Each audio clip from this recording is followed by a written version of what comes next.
श्री राम विद्यालय के online classes में आपका स्वागत करता हूं। आज हम कक्षा 10 के हिंदी के प्रथम अध्याय सूरदास का अध्ययन करने जा रहे हैं, जिसमें सर्वप्रथम कवि परिचय। कवि परिचय।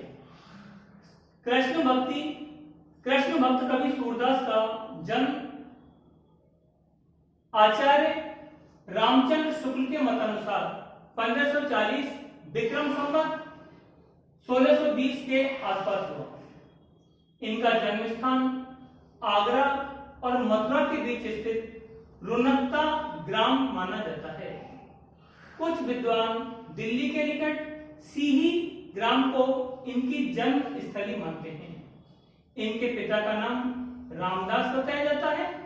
वार्ता साहित्य और भक्तमाल के आधार पर ये सारस्वत ब्राह्मण कहे गए हैं, किंतु साहित्य लहरी में एक पद है जिसमें ये पृथ्वीराज के अमात्य, अमात्य का मतलब है मंत्री, और राजकवि चंद्रवर्धन के वंशज ब्रह्म भट्ट मालूम होते हैं। इस पद से बहुत सी बातें ज्ञात होती है। ज्ञात का मतलब है मालूम होना। इसी पद के आधार पर कहा जाता है कि ये नेत्रहीन होने के कारण एक अंध कूप में गिर पड़े थे। नेत्रहीन यानी अंधा होने के कारण ये एक दिन एक अंधेरे कुएं में गिर पड़े थे। 6 दिन वहां पड़े रहने के बाद भगवान श्री कृष्ण ने उन्हें दर्शन दिए और सह नेत्र कर दिया, अर्थात उनकी जो आंखों की जो ज्योति है वो भगवान श्री कृष्ण के कारण वापस आ गई। इस पर सूरदास ने कहा, प्रभु, जिन नेत्रों से आपके दर्शन हुए, अब उनसे मैं सांसारिक पापों को नहीं देखना चाहता हूं। ये संसार है और ये संसार पापों से भरा हुआ है। इसमें कई प्रकार के जो पाप है वो होते हैं, तो मैं अपनी इन आंखों से पाप कर्मों को नहीं देखना चाहता हूं। उसके निवेदन से नेत्र सदा के लिए बंद हो गए। अतः उन्होंने निवेदन किया कि आप मेरे नेत्रों को हमेशा के लिए बंद कर दीजिए। लेकिन उनके प्रज्ञा चक्षु खुल गए। तब भगवान कृष्ण ने उनके निवेदन को स्वीकार किया, उनके नेत्रों को बंद कर लिया, लेकिन उनकी जो प्रज्ञा चक्षु है, अर्थात जो ज्ञान के नेत्र है, वो सदैव के लिए खुल दिए। सूरदास जन्म से अंधे थे। यह विवादास्पद है, अर्थात ये विवाद का विषय है, क्योंकि कुछ विद्वान ये मानते हैं कि वो जन्म से अंधे थे और कुछ विद्वान ये मानते हैं कि वो जन्म से अंधे नहीं थे, वो बाद में अंधे हुए हैं। इस संबंध में विद्वानों का मत है, मत का तात्पर्य है विचार, कि वे जीवन के अंतिम समय में अंधे हुए थे, क्योंकि इसका प्रमाण हमें उनके पदों में मिल जाता है। कुछ विद्वान उनके पदों के आधार पर ये मानते हैं कि वो प्रारंभ से अंधे नहीं थे, अर्थात जीवन के अंतिम समय में वो अंधे हुए थे। या माया झूठी की लालच दुरु दृढ़ अंध भयो। उन्होंने जैसा ही कहा है कि ये सांसारिक जो माया है वो झूठी है और लालच से युक्त है।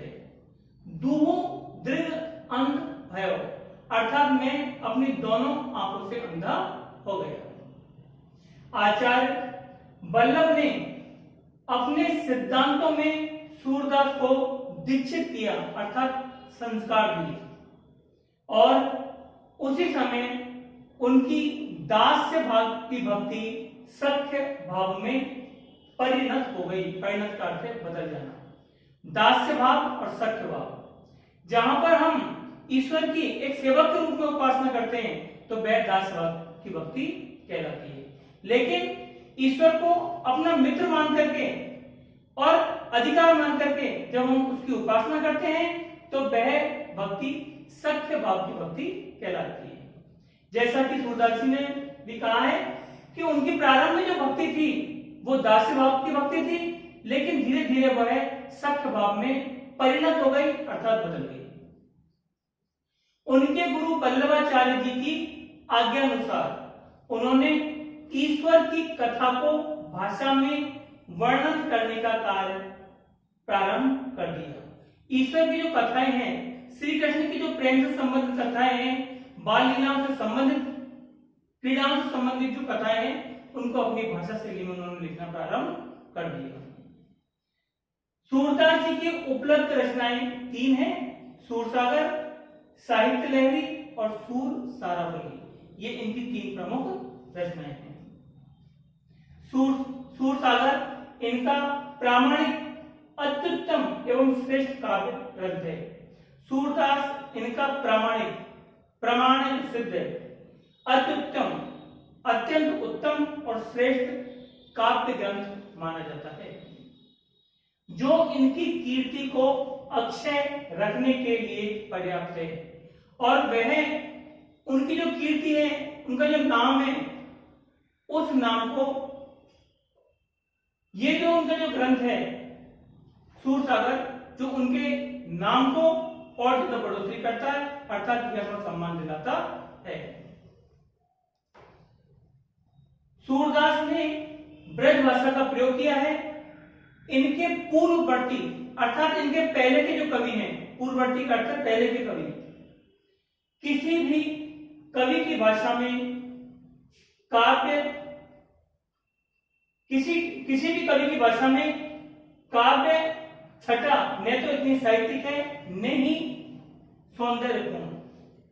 यानी कहने का तात्पर्य है कि इनसे पहले के जो कवि हैं, उनकी काव्य छटा का मतलब है कविता का सौंदर्य, न तो इतना साहित्यिक है और न ही इतना सौंदर्यपूर्ण, अर्थात सुंदरता से युक्त। पाठ पढ़ से प्रस्तावित पहले पद में कृष्ण और राधिका के प्रथम मिलन का वर्णन है। पहला जो पद दिया गया है उसमें कृष्ण और राधा की जो पहली मुलाकात होती है, पहला उनका जो मिलन होता है, उसका यहाँ पर वर्णन किया गया है। परिचय की दीवार कृष्ण का पहल से समाप्त होती है। परिचय की दीवार, कृष्ण और राधा दोनों एक दूसरे से अपरिचित हैं, अर्थात एक दूसरे को नहीं जानते हैं। तब श्री कृष्ण अपना परिचय देकर के और अपनी जानकारी, अपने बारे में जानकारी देकर के और बातचीत की पहल करते हैं। राधिका बहुत चतुराई से कृष्ण की खूबियों एवं खामियों को ब्याज स्तुति में कह जाती है। राधिका बहुत चतुराई से कृष्ण की खूबियों का अर्थ है अच्छाइयों, और खामियों अर्थात उनकी कमियों को बहुत ब्याज स्तुति का मतलब है व्यंग के माध्यम से कह जाती है, अर्थात कह देती है। अंत में कृष्ण राधिका को संग खेलने के लिए आमंत्रित करते हैं, अर्थात कृष्ण राधिका से कहते हैं कि चलो हम संग खेलने के लिए चलते हैं। शेष 3 पदों में उद्धव और गोपिकाओं में संवाद है। संवाद का अर्थ है बातचीत। शेष, इसके बाद के जो शेष 3 पद है उनमें गोपिकाओं, ग्वालिनों और उद्धव का जो संवाद है, बातचीत है, उसको दर्शाया गया है, बताया गया है। इसे भ्रमर गीत के रूप में जाना जाता है और इसे भ्रमर गीत के रूप में जानते हैं। भ्रमर गीत हिंदी साहित्य में अनुपम है। भ्रमर गीत हिंदी साहित्य में अनुपम अर्थात अनोखी या अद्वितीय मानी जाती है। जब कृष्ण का संदेशा लेकर के और मथुरा से उद्धव गोकुल आए थे, तो वहां पर कहीं से घूमता हुआ एक भ्रमरा आ गया और भ्रमरा आकर के और मंडराने लगा, तो भ्रमर को माध्यम बना करके और गोपियों ने कृष्ण पर व्यंग बाणों की बौछार की है। उद्धव निर्गुण ब्रह्म के प्रवक्ता के रूप में गोकुल आते हैं। उद्धव गोपियों को निर्गुण ब्रह्म का उपदेश देने के लिए आते हैं। वो कहते हैं कि जो ईश्वर है वो सारे संसार में व्याप्त है, इसलिए तुम निर्गुण ब्रह्म की आराधना करो और कृष्ण का जो मोह है उस मोह को अपने मन से कम कर दो, उन्हें समझाते हैं।